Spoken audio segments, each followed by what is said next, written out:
Alright, this is the second video. This is for NEELTRAN. This is the board serial number 110254 that was just received about 30 minutes ago. Today is July the 23rd, 2020.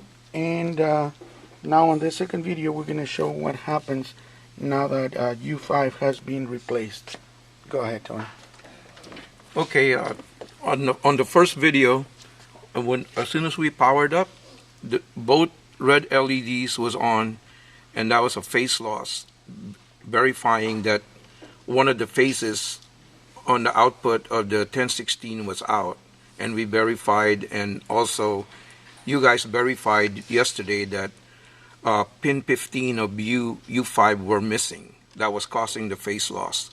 We replaced U5, and now as you can see, the board is powered up, the green LED is on, and the board is not showing any signs of phase loss, and our delay angle is good now on the AX, the X bridge. I'm right now referencing off TP5, the pin 15 of U5, and now we have our full delay angle on the X bridge. And also I'm going to switch to the Y bridge.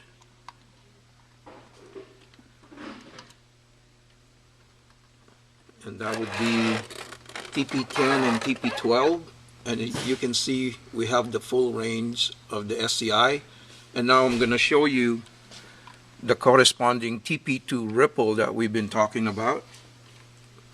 And you can see it's biased at 5 volts. It's at 10 volts per division.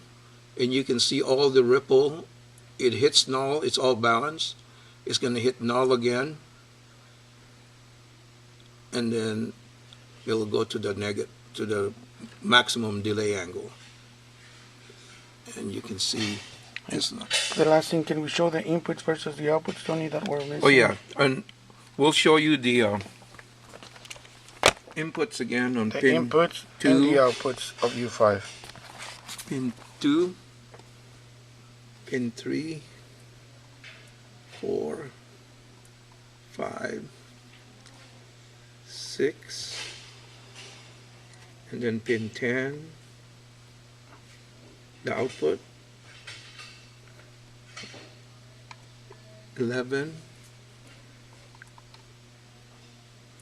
12, 13, 14, and 15. So it's there, now it's there. Yeah, 15 All is right. there now.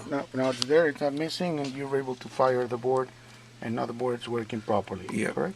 And you can see all the fiber optic transmitter is on.